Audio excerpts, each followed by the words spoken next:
Good morning students. My name is Dr. Indramal Goyal.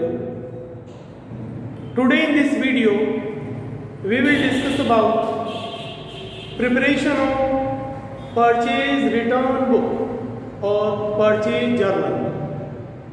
In our previous video we have discussed about preparation of purchase book and its ledger, then sales book and its ledger.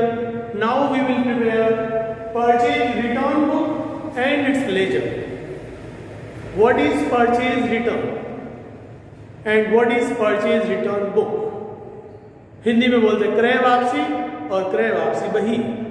क्रय वापसी का मतलब है यदि किसी व्यवसायी ने कोई माल खरीदा है सप्लायर से और वो माल उसकी ऑर्डर या इंडेंट के टर्म एंड कंडीशन के अकॉर्डिंग नहीं है, अगर सप्लायर ने वो माल भेजा जो हमारी एक्सपेक्टेशन और रिक्वायरमेंट के हमारे ऑर्डर के अकॉर्डिंग नहीं है, या ज़्यादा माल भेज दिया है जो हमने मंगाया ही नहीं था, जितना नहीं मंगाया उससे ज़्यादा भेज दिया, और जो माल मंगाया था वो नहीं भेजा है, तो there may be so many causes of purchase return. तो क्रय वापसी का मतलब है जो माल हमने खरीदा और वो हम वापस लौटा रहे हैं। तो जब क्रय किया गया माल सप्लायर को वापस लौटा दिया जाता है तो इसे क्रय वापसी कहते हैं। जब हम क्रय करते हैं तो माल हमारे पास आता है और हम एंट्री करते हैं purchase account debit to supplier. लेकिन जब हम क्रय किया गया माल वापस लौटाते हैं, चाहे किसी भी कारण से लौटाते हैं, तो when the goods is physically return to the supplier due to any reason it is called as purchase return. और क्रय वापसी में हम माल किसी व्यक्ति को लौटाते हैं तो what will be journal entry, हम किस व्यक्ति को माल लौटाएंगे जिसने हमको माल सप्लाई किया था। A person who supply the goods is called as supplier and if we have purchase goods on credit the supplier become our creditor. तो जब हमने क्रय किया तो हमारी एंट्री क्या बनी थी, purchase account debit to creditor या सप्लायर अकाउंट, और जब हम माल वापस लौटाएंगे तब हमारी एंट्री होगी क्रेडिटर अकाउंट या supplier account debit to purchase return. अब परचेज रिटर्न में हमारा माल जा रहा है, अगर हम ये कहें कि गुड्स अकाउंट से रिलेटेड 4 अकाउंट है, purchase, sales, purchase return and sales return, और अगर आप इनको रियल अकाउंट मान के लेखा करेंगे तब भी आपको रियल का रूल अप्लाई करके भी कर सकते हैं। और कुछ लोग कहते हैं कि नहीं, इसको गुड्स का अकाउंट को है ना, जब purchase and sales, purchase return, sales return, इसको नॉमिनल अकाउंट मानो। तो फिर क्या होता है, देखो जब हम परचेज करते हैं जिसका मतलब वो हमारा एक्सपेंसेज है, अगर हम नॉमिनल माने परचेज को तो परचेज एक्सपेंसेज है इसलिए डेबिट होगा, और अगर हमने परचेज रिटर्न किया तो हमारी एंट्री क्या होती है, क्लोजिंग एंट्री।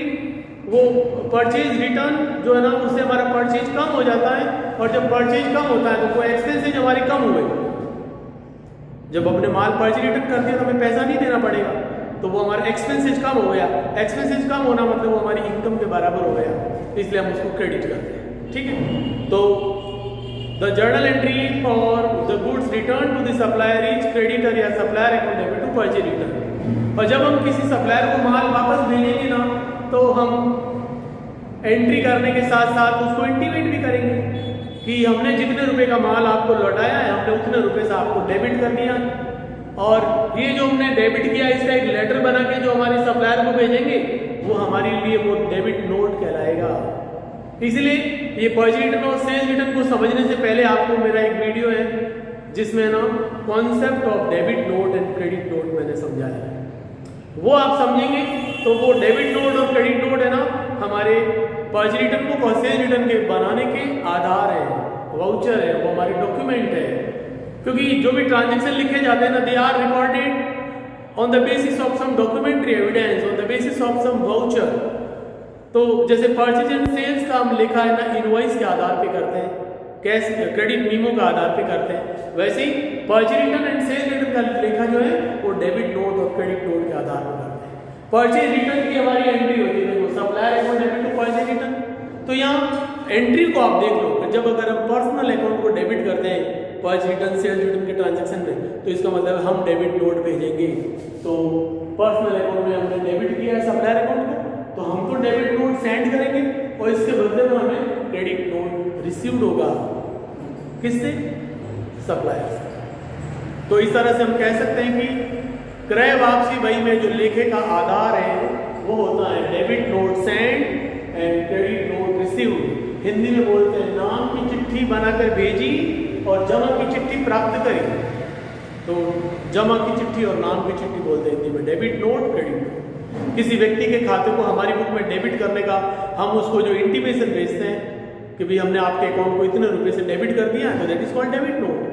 और क्रेडिट नोट, हमने किसी व्यक्ति को हमारी बुक में क्रेडिट किया है, तो इसका लेटर हम उसको बनाकर भेजेंगे, वो हमारा क्रेडिट नोट कहलाता है। तो आप देखिए पर्ची रिटर्न बुक का हमारे बनाने के लिए बेस क्या होगा, debit note send and credit note received. तो इसी को समझने के लिए हम एक एग्जाम्पल से द्वारा इसको एक्सप्लेन करेंगे। अच्छा, और पर्ची रिटर्न बुक में कौन से ट्रांजेक्शन आते हैं, in addition to physical return of goods to the supplier, all those transactions will also be recorded in purchase return book which have the impact of reduction in amount of purchase invoice। यानी कि क्रय वापसी बही में माल के भौतिक रूप से लौटाने के लेखे के अलावा वे सारे व्यवहार भी क्रय वापसी बही में लिखे जाएंगे जिनके कारण हमारा जो क्रय इनवॉइस है, परचेज इनवॉइस है, उसका टोटल में कुछ कमी आती है। तो वो सब ट्रांजेक्शन भी जो है क्रय वापसी बही में लिखा जाएगा। जैसे हमने गुड्स लौटाया 5000 का सप्लायर को, वो तो क्रय वापसी में आएगा क्योंकि क्रय वापसी का नाम ही है, बुक का मतलब ही है कि क्रय करने के बाद कोई माल हम वापस लौटाते हैं तो उसका लेखा क्रय वापसी में होगा। लेकिन यहाँ एक बात और ध्यान रखने की है, वो क्या है कि केवल माल के भौतिक रूप से लौटाने का ही लेखा नहीं होता, बल्कि वे सारे व्यवहार भी क्रय वापसी बही में आते हैं जिनसे कि हमारा क्रय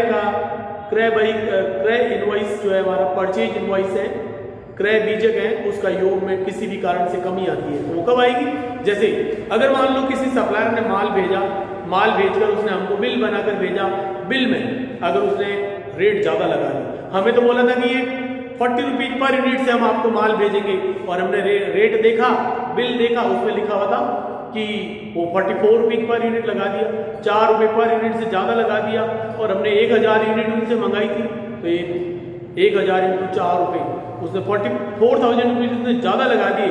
हम उसे कहेंगे आप हमें वापस छूट दो, आपने 40 रुपये रेट बोला था। तो अगर रेट ज़्यादा लगा दिए तब भी हम परचेज की इनवॉइस को कम कराएंगे। अगर माल भेजा तो 800 यूनिट है और उसमें लिख दिया 1000 यूनिट का बिल बनाकर, तो जो है ना माल कम भेजा क्वांटिटी में और ज़्यादा क्वांटिटी का बिल बना के भेज दिया, तो उसका भी हम है ना बिल में तो करेक्शन नहीं करा सकते। तो ये हम एक लेटर बना के उसको भेजेंगे और वो हमारे अकाउंट को है ना वापस हम उसके अकाउंट को डेबिट कर देंगे और वो हमारे अकाउंट को क्रेडिट कर देगा। ऐसे ही अगर मान लो उन्होंने पहले बोला था कि अगर आप हमसे 50,000 का माल खरीदते हैं हम आपको 10% डिस्काउंट देंगे, हमने वो माल इस कंडीशन के आधार पे खरीद लिया कि चलो हमें 10% डिस्काउंट मिलेगा। तो अगर हमने 50,000 का माल खरीदा, हमारा 10% डिस्काउंट कितना बनता है, 5,000 रुपये। लेकिन जब उन्होंने हमको बिल बना के भेजा तो वो जो डिस्काउंट है ना सिर्फ 5% ही दिया। तो 50,000 का 5% सिर्फ 2500 ही हमें डिस्काउंट दिया और 47,500 का वो बिल भेज दिया। हम इसका भी कंप्लेन कहेंगे भी आपने 10% डिस्काउंट बोला था और आपने बिल में तो 5% ही दिया, हम तो ये माल नहीं रखते, या तो अपना माल वापस ले जाइए या हमारा बिल का रुपया कम करिए। तो वो सप्लायर कहेगा हाँ ठीक है, हम आपका ये 2,500 रुपये और डिस्काउंट दे देते हैं। तो हमारा जो परचेज इनवॉइस 47,500 रुपये का था अब वो 45,000 का हो जाएगा, तो 2500 का हमें और वो छूट देगा। तो ये क्रय माल हमने नहीं लौटाया, लेकिन जो हमारा परचेज इनवॉइस था ना उसकी वैल्यू हमारी कम हो गई, तो इसका भी लेखा कहाँ होगा, क्रय वापसी में। तो ऐसे बहुत सारे कारण हो सकते हैं, जैसे हमने माल मंगाया 50,000 का माल है, आ तो गया लेकिन रास्ते में ना कुछ डैमेज हो गया, कुछ टूट फूट गया, हमने कहा भाई आपका ये माल डैमेज कंडीशन में है, ये माल आप वापस ले जाइए, हम ये नहीं बेच पाएंगे। तो कहेगा ऐसा है कि आप माल तो मत लौटाइए, आप थोड़ा सा रिपेयर करा के वहीं बेच दीजिए। हाँ, हम जितना माल आपका डैमेज हुआ तो उन डैमेज माल पे 40% डिस्काउंट कर देते हैं। तो वो जो 40% हमें और डिस्काउंट दिया due to damage condition, spoiled condition, तो वो भी हमारे लिए क्रय वापसी बही में उसका लेखा होगा, क्योंकि उसके लिए भी सप्लायर है ना हमारे को क्रेडिट नोट भेजेगा और हम उसको डेबिट नोट भेजेंगे। तो वहाँ जो सप्लायर ओरिएंटेड ट्रांजेक्शन है तो वो हमें क्रेडिट नोट पहले भेजता है, हम उसके बाद में ना हम डेबिट नोट भेजते हैं। तो ये बहुत इंपॉर्टेंट पॉइंट है जो समझने योग्य है कि क्रय वापसी बही में कौन से व्यवहार पर लिखा होता है। In purchase return book we will record all those transaction which are related to reduction in value of purchase invoice.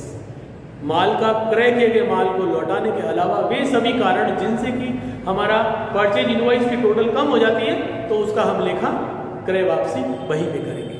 तो यहाँ हम एक क्रय वापसी बही कैसे बनाई जाए इसका एक उदाहरण मैं लिख रहा हूँ। आप देखिए, from the following transaction preparation of purchase return book from the following transaction. क्रय वापसी बही बनाना, पहला ट्रांजेक्शन है क्या, goods return to Rajan and sons. हमने राजन एंड सन्स को माल लौटाया, कितने का लौटाया, 2004। या माल की कोई डिटेल नहीं दी हुई। अगर यहाँ माल की भी डिटेल होती, जैसे 50 unit of product X at the rate of 90 each, 40 products of Y at the rate of 30 each, तो वही मल्टीप्लाई करके फिर वापस ट्रेड डिस्काउंट पे अगर हमने खरीदा था तो रिटर्न भी ट्रेड डिस्काउंट पे होगा। ऐसा डिटेल और नेट 2 कॉलम बना के फिर लिखते हैं। यहाँ पे हमें सीधा डायरेक्ट अमाउंट दिया, कितने का माल लौटाया, कितना डेबिट नोट भेजा या क्रेडिट नोट मिला, उसका दिया हुआ है। तो आप क्या करोगे, यहाँ परचेज बुक का फॉर्मेट बनाएंगे और यहाँ मैं डेबिट लिखा, ये होगा पर्टिकुलर,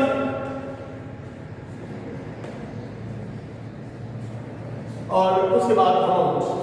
अब ये जो डेबिट है मतलब हम अकाउंट डेबिट कर रहे हैं, किसको डेबिट कर रहे हैं, तो ये डेबिट नोट सेंड कर रहे हैं। जिस व्यक्ति को हमने माल लौटाया हम उसके अकाउंट को डेबिट करते हैं, सप्लायर के अकाउंट को, इसलिए डेबिट नोट नंबर आएगा। डेबिट नोट, ये जो लेटर होता है ना, डेबिट नोट नंबर। और अगर आपने क्रेडिट नोट मिला है, आपको माल के मूल्य में छूट मिली है, उसके आधार पर लेखा कर रहे हैं, तो क्रेडिट नोट रिसीव, इसलिए आप ये कॉलम कर सकते हैं डेबिट नोट क्रेडिट नोट, उस पे लेटर का नंबर होता है, वो नंबर लिखे जाते हैं। ठीक है, तो ये डेबिट नोट क्रेडिट नोट का कॉलम आप पहले डेट के बाद डायरेक्ट यहाँ पे भी बना सकते हैं या इधर पीछे बनाइए, कोई हार्ड एंड फास्ट रूल नहीं। ठीक है, तो ये डेबिट नोट, डेबिट और डेबिट नोट नंबर, जिस लेटर के माध्यम से आपने सप्लायर के अकाउंट पर डेबिट किया उसका अपना आउटवर्ड रजिस्टर में लेखा किया जाता है, और वो डेबिट आउटवर्ड लेटर में नंबर डाला जाता है, वो नंबर डेबिट नोट नंबर है, हम यहाँ लिखेंगे। और हमें अगर कोई क्रेडिट नोट मिला है तो रिटर्न इनवर्ड लेटर बुक में वो इनवर्ड हुआ लेटर, उस क्रेडिट नोट पे क्या नंबर है, वो नंबर यहाँ जो सप्लायर है वो भेजता है, वो लिखा होता है उस पे नंबर उनका, वो यहाँ लिख देते हैं। अब यहाँ हमने goods return to Rajan and sons है, तो ये जिस डेट को हमने माल लौटाया तो 2020 ईयर आ गया, फिर जो डेट होती है ना वो डेट हम लगा देंगे यहाँ, और यहाँ राजन एंड सन्स है, तो मैं पर्टिकुलर में से राजन एंड सन्स नाम लिख दूंगा। और अमाउंट दिएंगे 2400। तो अमाउंट का यहाँ एक ही कॉलम बनाया मैंने, क्योंकि यहाँ डायरेक्ट अमाउंट दी थी एक ही, और यही अगर मान लो अमाउंट प्रोडक्ट की क्वांटिटी और रेट दिया हुआ है, एक ही पार्टी से 2-3 तरह का माल हमने खरीदा, 2-3 तरह का माल हम लौटा रहे हैं, ट्रेड डिस्काउंट पे खरीदा था, तो वैसे ही ठीक है ना, मल्टीप्लाई करके जैसे परचेज बुक हमने किया वैसे ही कर देना, और डिटेल और नेट का कॉलम बना देना, राइट। तो ये राजन एंड सन्स 2400 और ये इधर बंद कर देना। उसके बाद ट्रांजेक्शन नंबर 2 है, उसकी भी जो डेट है वो लगा दो, send debit note to Abhinav, send debit note to Abhinav brothers rupees 80। तो डेबिट नोट सेंड किया, तो आपको पता है परचेज रिटर्न बुक में कौन से ट्रांजेक्शन का लेखा होगा, डेबिट नोट सेंड और क्रेडिट नोट रिसीव्ड का लेखा होगा। माल का लौटाने का यहाँ ट्रांजेक्शन 3 तरह के दिए हैं, goods return to Rajan and sons, return to मतलब कोई परचेज रिटर्न, इसका लेखा तो होगा ही, साथ में send debit note to Abhinav and brothers 1800 रुपए। तो देखो डेबिट नोट सेंड भी आता है, परचेज रिटर्न बुक में लिखा होता है, और क्रेडिट नोट रिसीव्ड का, और यहाँ मैंने लिखा है received a credit note from Raj and company 1200 रुपए। ठीक है, तो ये 3 तरह के ट्रांजेक्शन है वो हम यहाँ लिख रहे हैं। तो राजन एंड सन्स नंबर 2 है, अभिनव एंड ब्रदर्स या अभिनव ब्रदर्स, अभिनव ब्रदर्स, इनका भी माल की कोई डिटेल नहीं दी हुई है, तो आप ये सीधा लिख दो 1800, और उसके बाद में यहाँ पे भी रेड से अंडरलाइन कर दिया। फिर तीसरा ट्रांजेक्शन कौन सी डेट का है, क्रेडिट नोट आपको कौन सी डेट को मिला, received a credit note from Raj and company, तो उसकी पार्टी का नाम मिलेगा राज एंड कंपनी। तो फिर यहाँ अमाउंट है इसकी राज एंड कंपनी की 1200 रुपीज। तो आप इसकी टोटल लगाएंगे 1 2 3 4 5 5400 हमारा टोटल परचेज रिटर्न है। जिस महीने का है उस महीने का डेट लग जाएगा अलग अलग ट्रांजेक्शन का। और आप देखिए परचेज रिटर्न को हम क्रेडिट करते हैं जब जर्नल एंट्री बनाते हैं। एंट्री क्या होती है? Supplier account debit to purchase return. तो हम यहां लिखेंगे क्या? Purchase return account credit.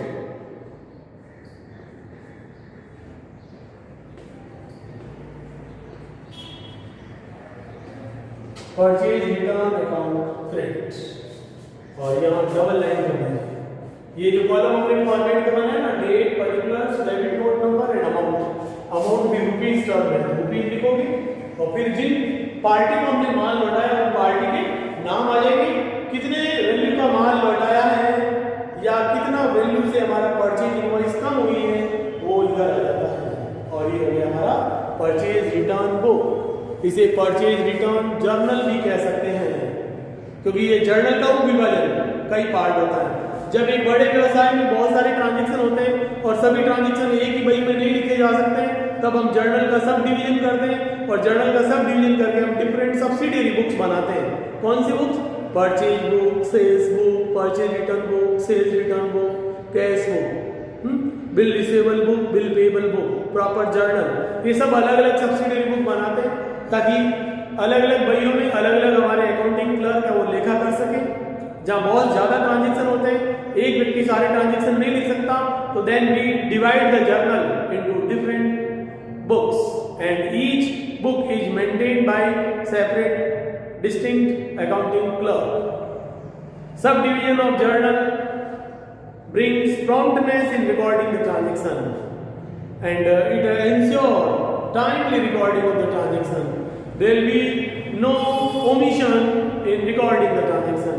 क्योंकि अगर आपने किसी को माल बेचा और वो ट्रांजेक्शन लिखना भूल गए, क्यों भूल गए? क्योंकि हमारे यहाँ नंबर ऑफ कस्टमर्स का जो बड़ी लंबी क्यू थी और इतने सारे कस्टमर थे कि हमने जिनको माल बेचा 2-4 पार्टी का माल का ट्रांजेक्शन हम लिखना ही भूल गए, तो फिर वो याद नहीं आएगा। When there are so many customers ready to buy the goods and we forget to write transaction of credit sales, it will be directly a loss to the business.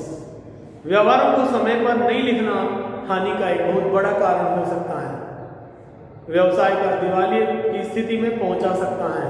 इसलिए it is necessary to record all the transaction as and when they have taken place. और इसके लिए हमारे को जो ऐसे accounting staff को रखना होता है वो बहुत जो विजिलेंट हो, एक्सपर्ट हो, डायनेमिक हो, क्योंकि accounting totally relates to money matter. अगर किसी बिजनेस ऑर्गेनाइजेशन का अकाउंटिंग डिपार्टमेंट वीक हुआ, यानी कि अकाउंटिंग डिपार्टमेंट के ऑफिस बियरर, अकाउंटिंग क्लर्क है, अकाउंटिंग सुपरवाइजर है, अकाउंट्स ऑफिसर है या चीफ अकाउंट ऑफिसर है, वो अगर केयरलेस हुए, वो अगर प्रॉम्प्ट नहीं हुए, तो ऐसी स्थिति में उस बिजनेस का लॉस होना निश्चित है। इसलिए because it's a money matter and it is necessary to record each and every transaction just after and before completion of the transaction. इसलिए हमारे जो है ना कहावत है अकाउंटिंग के बारे में, पहले लिख और पीछे दे, भूल पड़े कागज से दे। अगर आपने किसी को पहले दे दिया तो सोचा बाद में लिख देंगे और बाद में आप दूसरे काम में बिजी हो गए तो वो ट्रांजेक्शन आप लिखना भूल गए, तो आपका सीधा लॉस है। क्योंकि जो व्यक्ति पैसे आपसे मांगता है ना वो लेने आ जाता है, लेकिन आप जिससे मांगते हैं आपको लेने जाना पड़ेगा तभी वो पैसे देगा। पर आपको तो अगर पता ही नहीं है कि आप किससे पैसे मांगते हैं तो मांगने कैसे जाओगे, तो आपका सीधा लॉस हो सकता है। तो this is about purchase return book, क्रय वापसी बही। 3 तरह का प्रकृति का व्यवहार हो गया, माल का जो physical return of goods to supplier, दूसरा डेबिट नोट रिसीव एंड तीसरा credit note send. Debit note send and credit note receive. ये डेबिट नोट सेंड कैसे समझ में आएगा? आप परचेज रिटर्न की एंट्री कर दो, वो होती है supplier account debit to purchase return.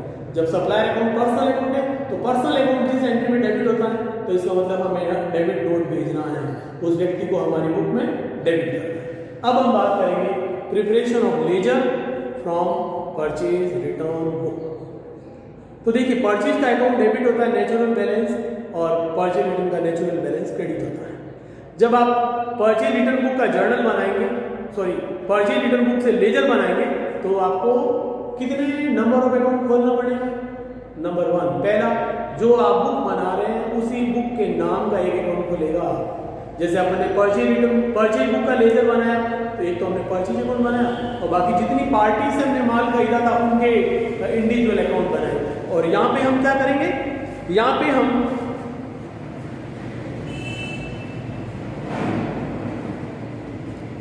यहाँ पे भी हम उन सारी पार्टीज के अकाउंट बनाएंगे जिन्होंने हमको माल लौटाया है, राइट। तो आप देखिए जब हम इसका लेजर बनाएंगे तो आप इसका हेडिंग डाल दो, laser of purchase return book, laser of purchase return book. और इसमें हम 4 अकाउंट बनाएंगे।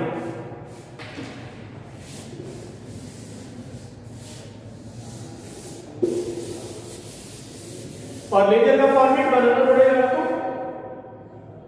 लेजर का फॉर्मेट जैसा अपने पहले लेजर बनाया था, समझा हुआ हमने, तो उसके according ledger is prepared in 2 parts. और उसके कॉलम क्या होंगे, डेट, पर्टिकुलर, जेएफ, अमाउंट। इसमें हमें 4 अकाउंट बनाने पड़ेंगे।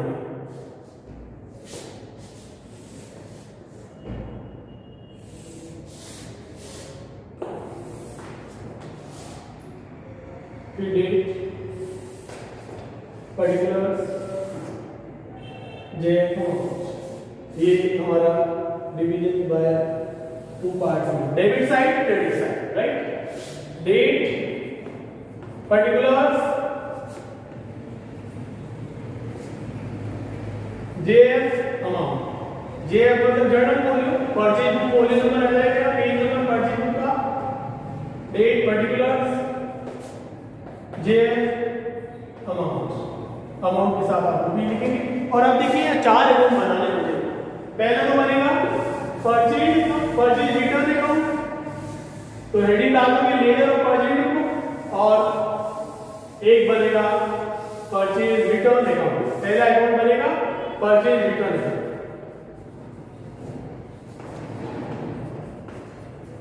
परचेज रिटर्न अकाउंट, और फिर 3 पार्टी के अकाउंट बनेंगे। तो मैं यहाँ 3 अकाउंट बना देता हूँ। और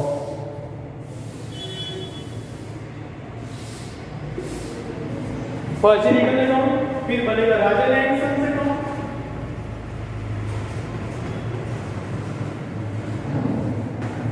दूसरी हमारी पार्टी है अभिनव ब्रदर्स अकाउंट,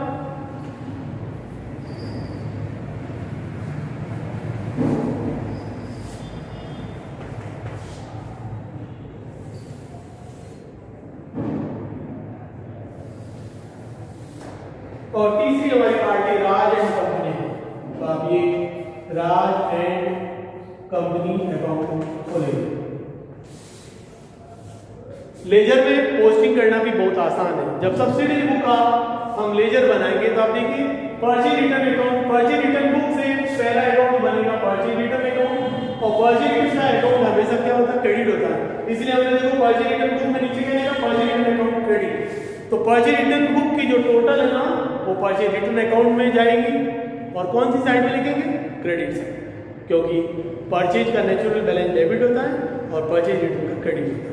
तो हम यहाँ जिस मंथ की बनाई है परचेज रिटर्न बुक उस मंथ की लास्ट डेट लिखेंगे, और फिर यहाँ लिखेंगे बाई सन्ड्रीज, पूरा लिखा तो ऐसा लिखा जाता है by sundries as per purchase return book. Hindi में इसका मतलब होता है क्रय वापसी बही के अनुसार विभिन्न क्रय वापसी व्यवहारों का योग। तो हमारे यहाँ इसकी टोटल कितना आएगा, 5400 आएगा। तो वो हम यहाँ वो टोटल लिख देंगे 5400, ठीक है। और फिर राज एंड सन्स, तो हमारी परचेज रिटर्न की एंट्री क्या होती है, supplier account debit to purchase return. तो पार्टी के जितने भी अकाउंट है उनमें सब में आएगा टू परचेज रिटर्न अकाउंट, इधर भी टू परचेज रिटर्न अकाउंट, और इसमें भी टू परचेज रिटर्न अकाउंट। ये इस तरह से आ जाएगा। यहाँ पे तो परचेज रिटर्न अकाउंट में तो पूरी उस मंथ उनकी लास्ट डेट आएगी और पार्टी अकाउंट में उन्होंने जिस डेट को हमने उनको माल लौटाया वो डेट लिखी जाएगी। ये लेजर बनाना। तो अगर पर्ची रिटर्न बुक का लेजर बना रहे हैं, एक तो पर्ची रिटर्न अकाउंट खुलेगा। पर्ची रिटर्न का नेचुरल बैलेंस क्रेडिट होता है और उस क्रेडिट अकाउंट में हम क्रेडिट साइड में लिखेंगे बाई सन्ड्रीज एज पर पर्ची रिटर्न बुक और वहाँ टोटल अमाउंट आएगी और जो पार्टी अकाउंट है उनमें उनकी इंडिविजुअल अमाउंट आएगी। जैसे राजन एंड सन्स में था कितना 2400 रुपीज और राज एंड कंपनी में था 1200 रुपीज और यहाँ पे कितना था 1800 रुपीज 1800 10 तो इस तरह से 5400 रुपीज था। तो जब क्रय वापसी बही का हम लेजर बनाएंगे तो क्रय वापसी खाता खुलेगा एक, उस खाते में तो क्रेडिट में आएगा by sundries as per purchase return book और टोटल आएगी और जो पार्टी अकाउंट है उनमें पर्सनल अकाउंट सब में 2 purchase return 2 purchase return 2 purchase return आएगा। ये फिक्स है। और पर्सनल अकाउंट में पार्टी के उनमें तो उनकी खुद की जितनी अमाउंट का माल हमने उनको लौटाया वो आएगा और परचेज रिटर्न अकाउंट में परचेज रिटर्न बुक की पूरी टोटल आएगी। So this is all about preparation of purchase return book and preparation of ledger from the purchase return book. I am sure that you got the points and please go through the book and you can go through the example related to purchase return book and preparation of its ledger. You will be able to understand, and if you have any doubt you can call me, you can WhatsApp me. Okay, please watch this video, share this video and subscribe. Don't forget to subscribe the video so that you will get my next video for your continuation of study. Thank you very much. God bless you.